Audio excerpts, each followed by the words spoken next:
Good morning student. आशा करते हैं आप लोग सभी सुस्वस्थ होंगे।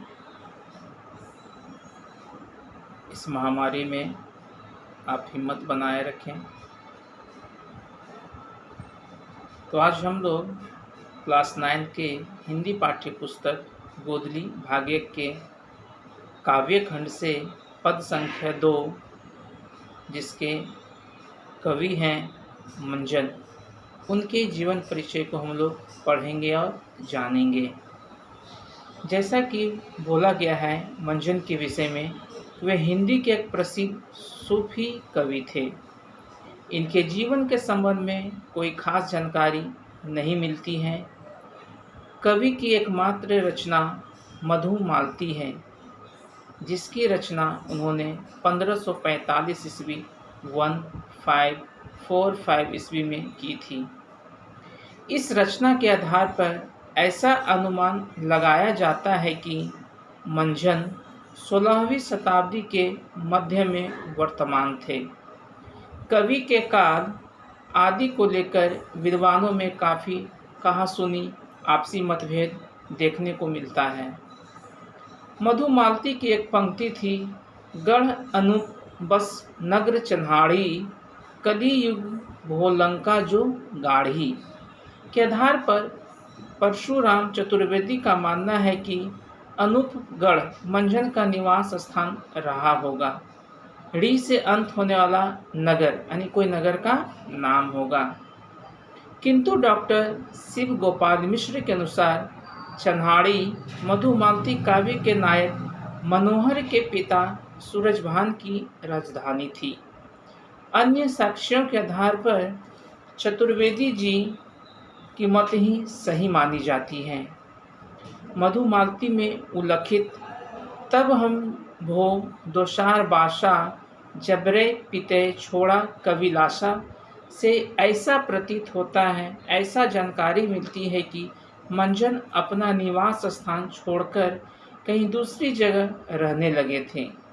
मंजन ने अपने गुरु का नाम शेख मोहम्मद या गोश मोहम्मद बताया है। और सबसे महत्वपूर्ण है कि मंजन के द्वारा मधुमालती एक प्रमुख रचना है। काव्य विशेषता की अगर ओर बढ़ें तो काव्य विशेषता में हमें बताया जाएगा कि मंजन एक कैसे कवि थे। तो मंजन एक सूफी संत कवि थे। इन्होंने सूफियों को प्रेम पत्ति के अपनाया है। जो सूफी लोग होते हैं वो प्रेम पत्तियों के अपनाते हैं। तो मंजन भी एक सूफी कवि हैं। इन्होंने प्रेम पद्धति को अपनाया है। सूफियों का विश्वास है कि प्रेम द्वारा ही परमात्मा को पाया जा सकता है। प्रेम के द्वारा ही हम परमात्मा को पा सकते हैं। और बहुत सारे बातें हैं, कहानियां हैं। बताया जाता है कि प्रेम से के माध्यम से बड़े बड़े जो निकपट्टी हैं, निस्वार्थी हैं, द्वेषी हैं, आतंकवादी हैं, उन लोग को भी प्रेम के माध्यम से हम उसको सही रास्ते पर ला सकते हैं।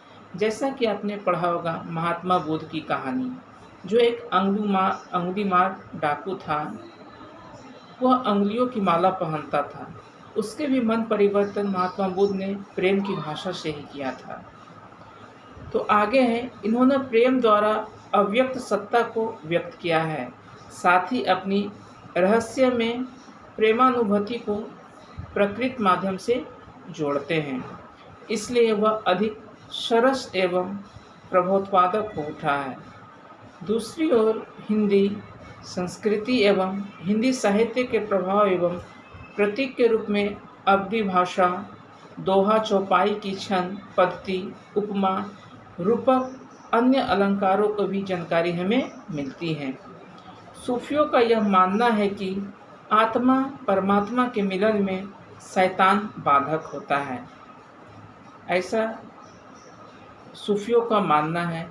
आए दिन जीवन में हम लोग इस चीज़ को देखते हैं कि प्रेम का सबको बाधक होता है, बाधक रूप होता है।